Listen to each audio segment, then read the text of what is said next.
Hey everybody! Summer has just began for me, and with that, warm temperatures, sunny beaches, swimming in the pool, and following me on Twitter, along with other stuff that isn't so good like mowing the grass. But that's besides the point. Summer is hot. Fire types are hot. Today, we are doing top 10 fire Pokemon. There aren't actually as many fire type Pokemon as I thought. Only 64 as of Generation 6. But that means nothing, as I really like a lot of the fire type Pokemon. Fire types have been there since the beginning, one of the 3 types you can get at the beginning of the game. The Flaming group aren't the weakest, but aren't known for being the bulkiest, and for me there are 10 fire types that stand out from the rest, so here are my top 10 fire type Pokemon.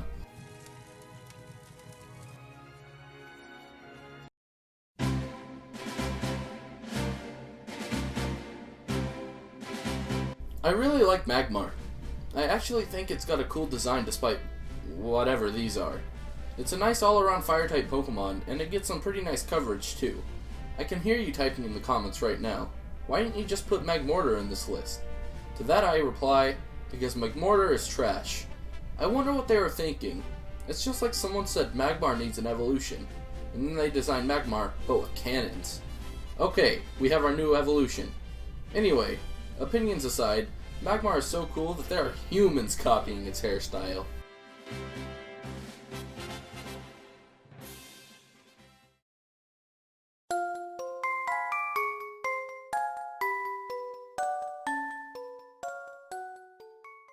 Hey Spectre, if you see this video, say hi to your mascot. Anyway, Chandelure being the only fire ghost type is very unique. I think this Pokemon is one of the most ominous Pokemon. According to the Pokedex, it absorbs the spirit, which it then burns, and then the spirits burnt up in its ominous flame lose their way and wander this world forever. I don't know about you, but that seems pretty creepy. Even its pre-evolved form, Lampent, is creepy.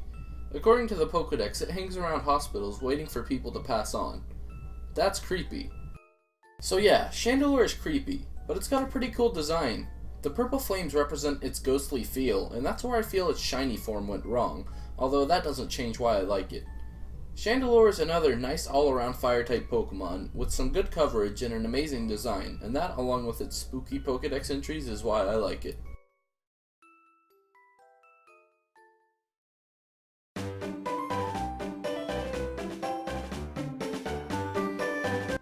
I'd say that Arcanine is probably one of the best competitive fire-type Pokemon because of the coverage it gets.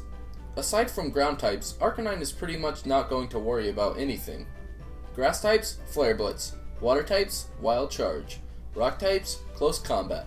What if your opponent has that pesky Focus Sash? Extreme Speed. Arcanine is bulky, fast, and it hits opponents hard. It does everything you need a Pokemon to do.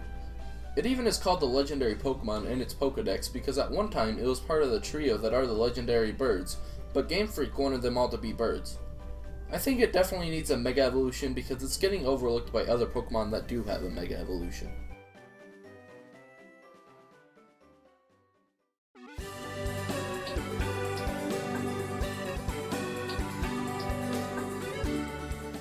Blaziken is such an amazing Pokemon. So much that it got banned from competitive play on Pokemon Showdown due to it having the speed boost ability and having such an overpowered attack stat after Mega Evolution.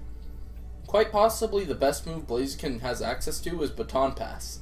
Whenever Blaziken sets up with Swords Dance, it will also gain speed that turn as well due to speed boost.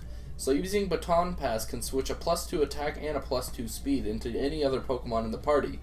In all honesty, Mega Blaziken has no really negative or weak points. I guess you could say that it is too frail, but its amazing speed and vicious attack stat will have any threat that it did have gone in an instant. So, whenever someone says that Blaziken is the strongest non-legendary Pokemon, they are not lying.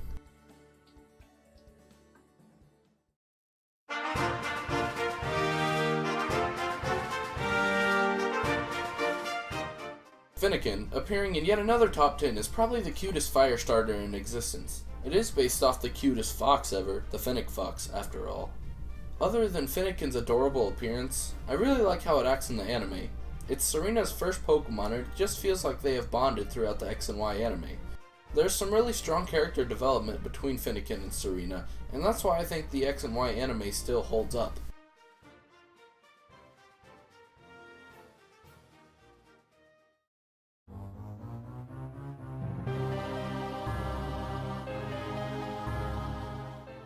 Whenever they announced Black and White, I instantly knew that I wanted Pokemon Black.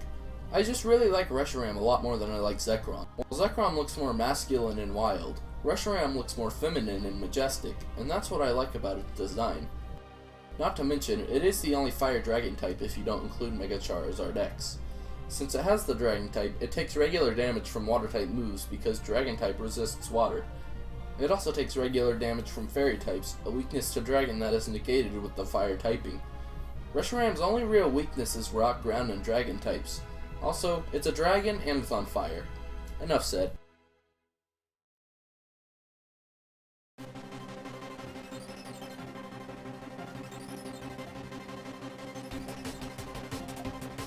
Let me tell you this now.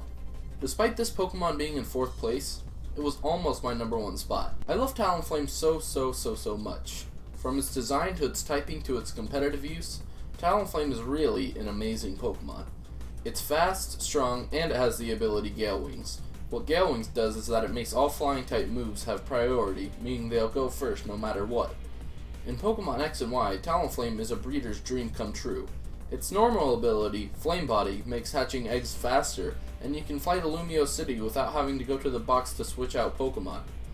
It's not needed in Oris anymore since all the breeding and stuff is in one spot, but it's definitely needed in X and Y. Look, Talonflame is even following me on Twitter. I think it should have been #1.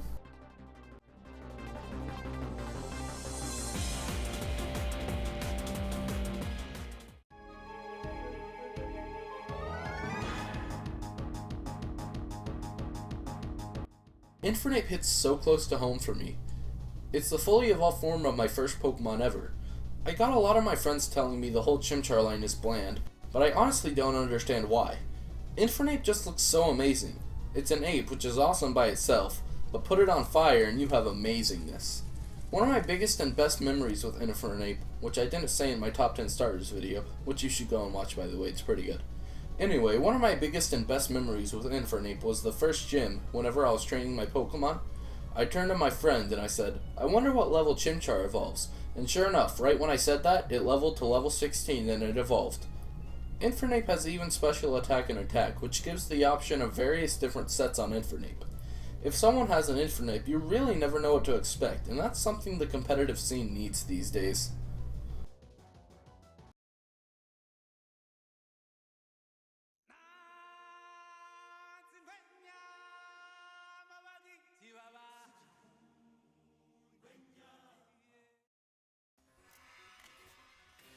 Pyro is, in my eyes, the first real lion Pokemon.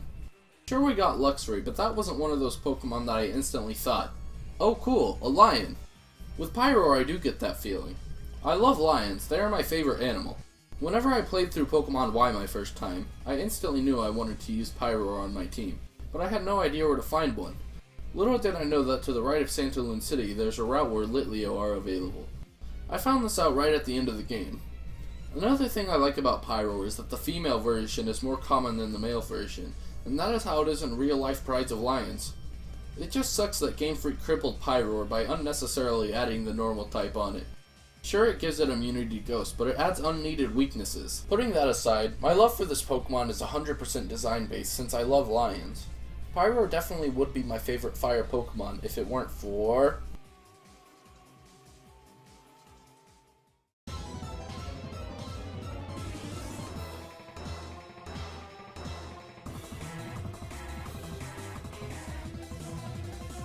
Hey, before you start typing, OMG Shiny, you are such a cop-out, everyone says Charizard is the best, get out of here. Well, hear me out. Charizard is awesome because it's a fire type and a dragon type, giving it resistance to water.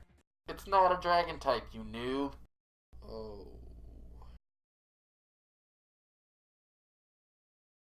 Charizard is, other than Pikachu, arguably the most recognizable Pokemon ever. You can get Charmander as a starter in the original games, and from there you go on a journey through the Kanto region, and it evolves along the way.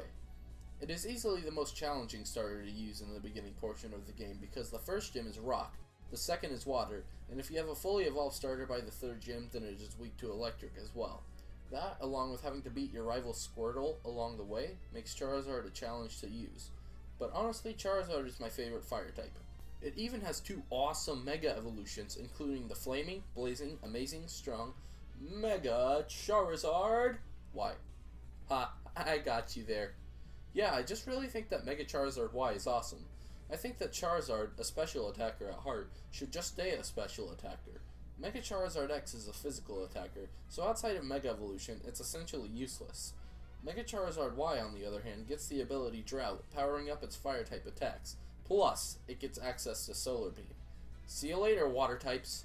And Charizard Y will use Solar Beam on you if you don't click that subscribe button and follow me on Twitter. Thank you all for watching, and if you are out of school for summer, comment below telling me one thing you plan to do this summer. If you didn't see a fire type that you wanted on this list, feel free to comment your top fire type Pokemon. Since I am in summer break, I am going to be on the grind to grow my channel even further. We are closing in on 100 subscribers, and I couldn't be more happy and thankful. Remember, if you like this video, night/slash that like button and share this video with some friends.